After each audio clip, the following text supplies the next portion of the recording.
Hello everyone, this is Mrs. J. I'm doing a read aloud of Thunder Rolling in the Mountains by Scott Odell and Elizabeth Hall, and we're on Chapter 2, page 6.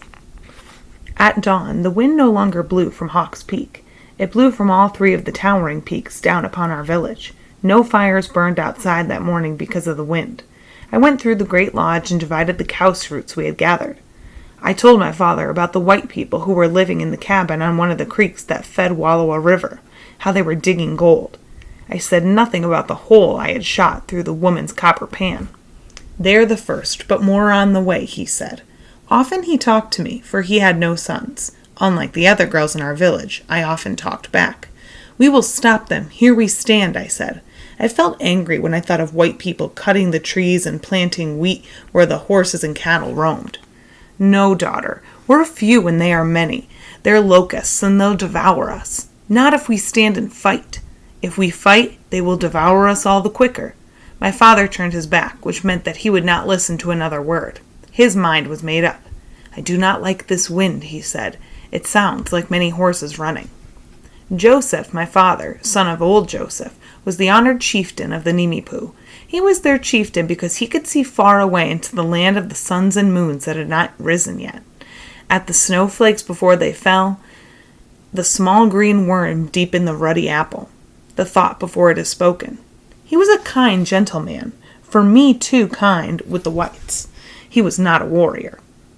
"On the backs of the running horses are soldiers," he said. "Their leader is Howard." "The man who only has one arm?" I asked. My father nodded. We were standing among some trees on the shore of Wallowa Lake. Waves piled up on the shore, stout trees thrashed and bent.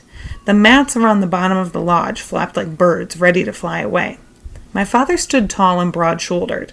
He had black hair that he wore in two long braids, tied with ribbons. He used to play games with me, but not anymore. Not since the white men had come to root gold from our hills and streams, and I had stood with those who would fight. "Why does the white leader return?" I asked. You answered him once. You spoke plain words to him." "He returns because he does not believe what I told him." "Now you'll tell him again?" "This time he rides with soldiers." "But still you will tell him?" My father did not answer. His silence made me afraid that at last he would weaken and give in to the soldiers. A single horse ran swiftly towards us. On its back was Tuhulu Sot, an honored priest of the Dreamers and the leader of the rovers from the Seven Devils country. He was in Wallowa to speak with my father about the soldiers. "They come," he called. "The one-armed general leads them." "I know," my father said. "I hear their horses." The sun was dying as we stood beside the lake. In the last of its light, a band of soldiers rode out of the woods. They came fast through our village. Out in the front rode General Howard, the man who had one arm and wore silver stars on his jacket. He pulled up in front of us, and a soldier came out and stood beside my father to help the two men talk together. "As I rode through your village," the general said, "I looked, but I saw not one sign of your plan to heed my order and move your people from Wallowa." My father answered him in a gentle voice.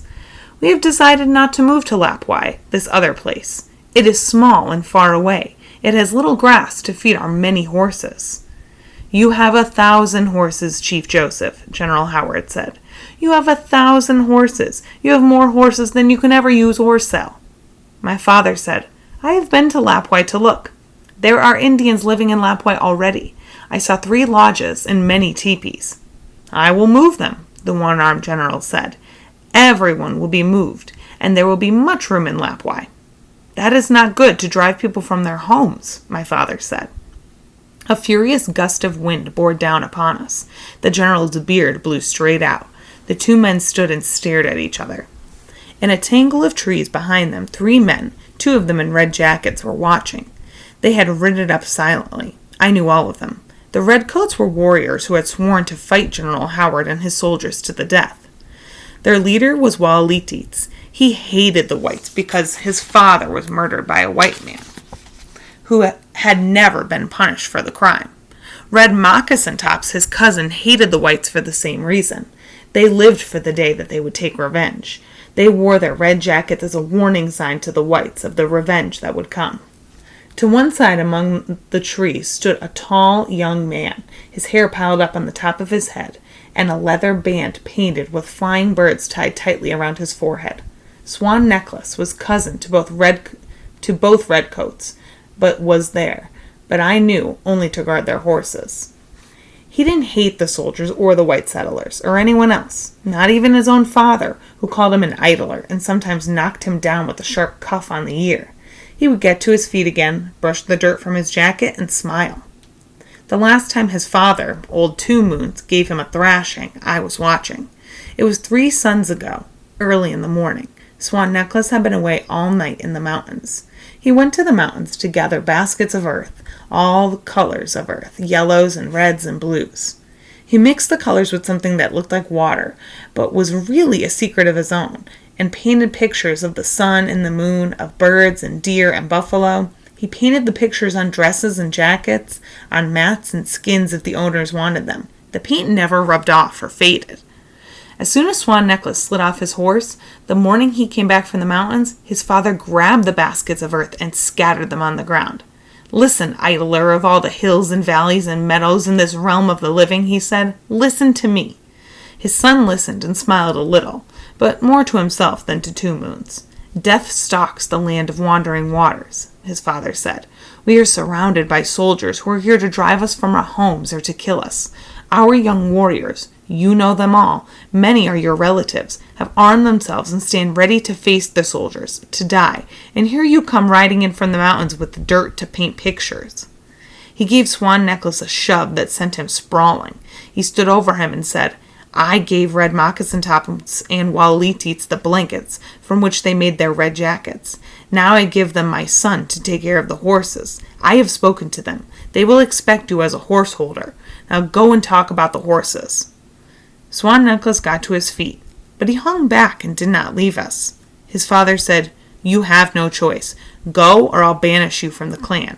You'll be a wanderer for the rest of your life, no longer a Nimi-Boo." Swan Necklace glanced at me. We had grown up together. I had loved him for a long time, for as many moons as there are stars. I put a hand over my heart and gave him our secret sign of love. Without a word, he went off to talk to the redcoats.